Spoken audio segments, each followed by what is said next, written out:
premièrement, ravi d'être devant vos petits écrans et ordinateurs pour le coup d'envoi de cette première émission du concept. Ils nous ont fait confiance.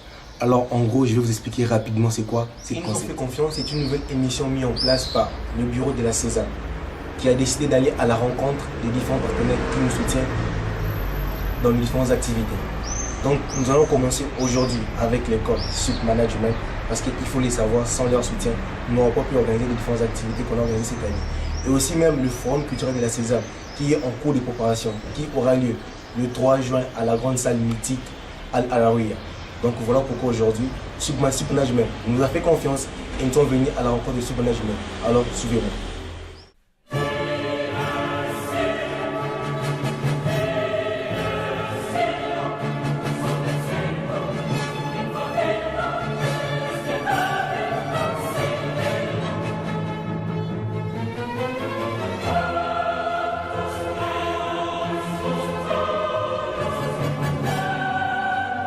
Pouvez-vous vous présenter à nos téléspectateurs et à nos 4500 abonnés sur Facebook? Monsieur Abdeslam Idrissi Akik, je suis le président du groupe Sup Management et en même temps je préside un certain nombre d'autres structures, notamment la Fondation africaine pour la recherche, la culture et l'éducation qui opère sur l'Afrique, bien entendu, le groupe des centres d'affaires MBM Center, Maghreb Business Management, et je suis en même temps vice-président de l'Euro-American International University.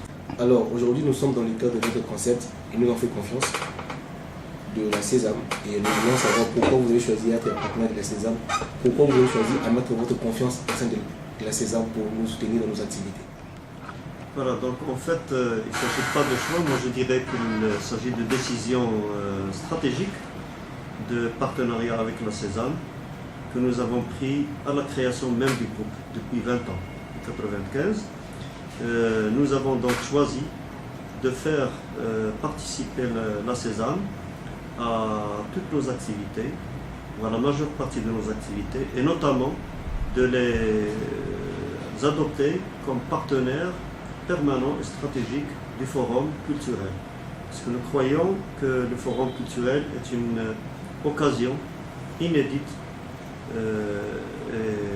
qui constitue un modèle dans la promotion de la culture et l'éducation africaine au niveau du Royaume du Maroc.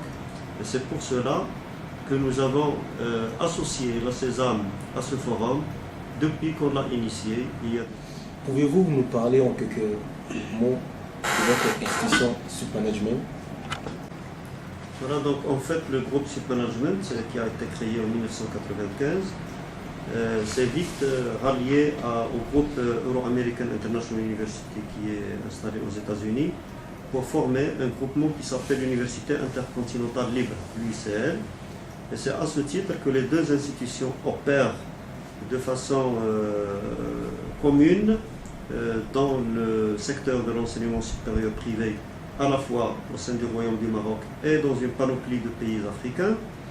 Et c'est comme ça que nous avons orienté notre stratégie de pénétration au niveau du secteur sur l'Afrique et non pas seulement sur le Maroc, ce qui fait de nous un groupe pionnier dans l'introduction du continent africain au niveau de l'enseignement supérieur privé.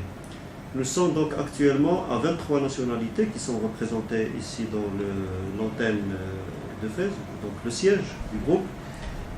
Nous avons 13 antennes sur des pays du continent et nous avons tout un réseau d'amis et de partenaires, que ce soit des personnes physiques ou des institutions publiques ou privées, ministères, agences, fondations, etc., à l'échelle de toute l'Afrique. Aujourd'hui, nous avons 4 pôles de formation, donc le pôle management, le pôle ingénierie, le pôle tourisme-hôtellerie et le nouveau pôle diplomatie et gouvernance.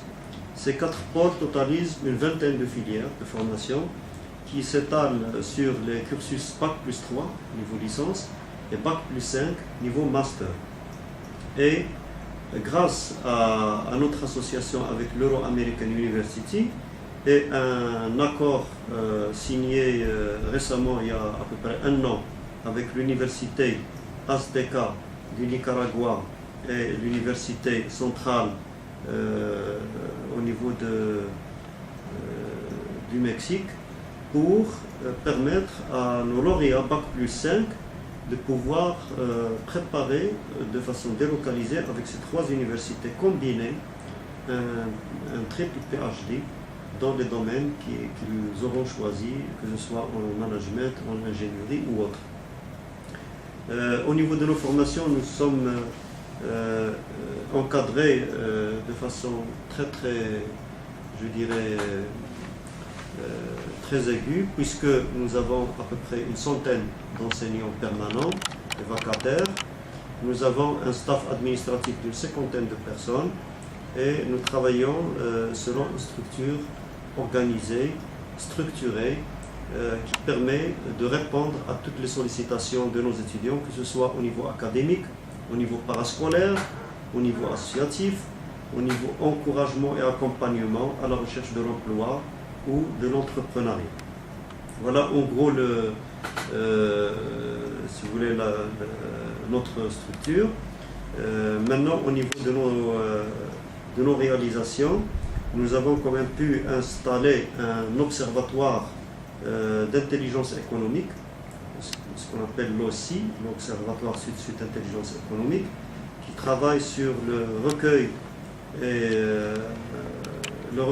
d'informations sur le plan économique dans différents pays du continent, et sur l'élaboration de projets d'affaires qui peuvent être utilisés soit par nos étudiants ou par nos partenaires au niveau du continent africain.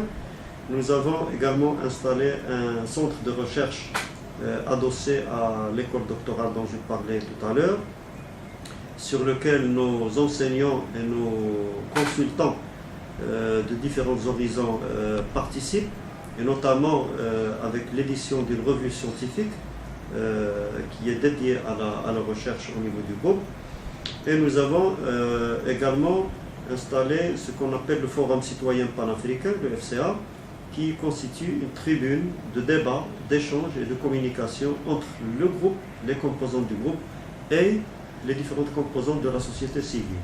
C'est par exemple dans ce cadre que nous avons pu fédérer dernièrement, lors du dernier Forum culturel et citoyen 2016, en avril dernier,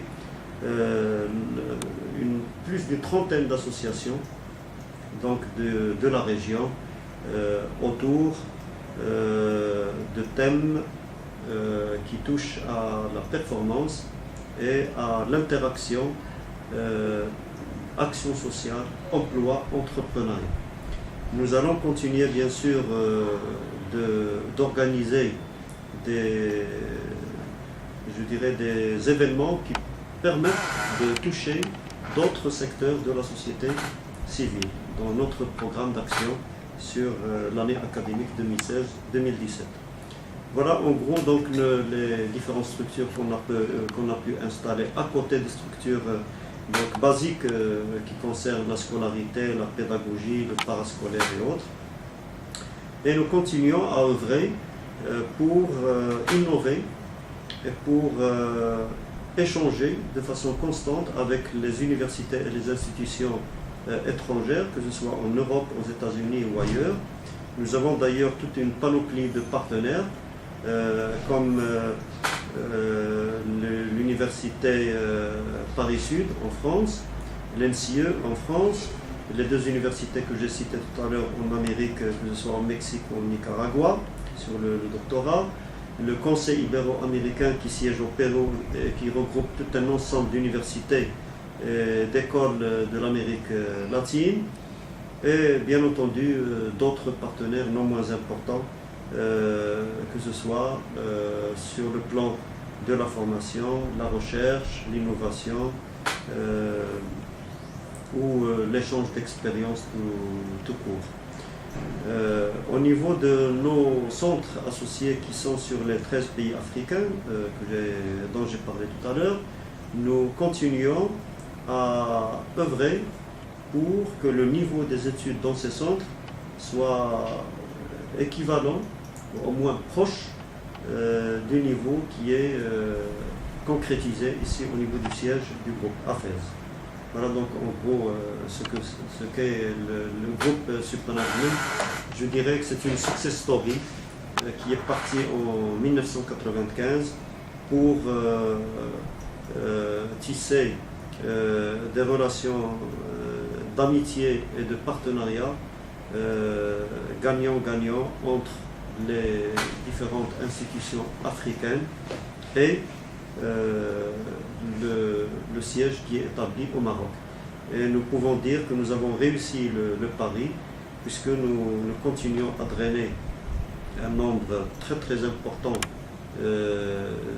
d'étudiants subsahariens de différents pays, et nous continuons à œuvrer pour le partage juste de l'éducation au niveau de la jeunesse africaine, quel que soit le pays d'origine. Bientôt la rentrée universitaire. Est-ce que les étudiants de notre réseau, la Sésame, peuvent-ils vous faire confiance?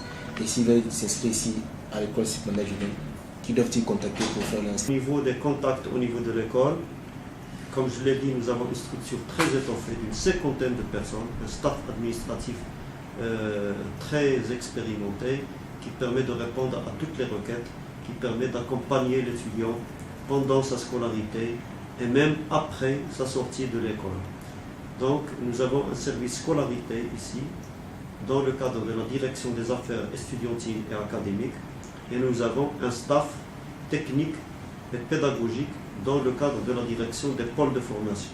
Et ces deux directions travaillent en pair pour recevoir l'étudiant, pour l'inscrire, pour l'accompagner et pour communiquer, pour assurer une communication permanente avec lui durant toute sa scolarité, comme je l'ai dit.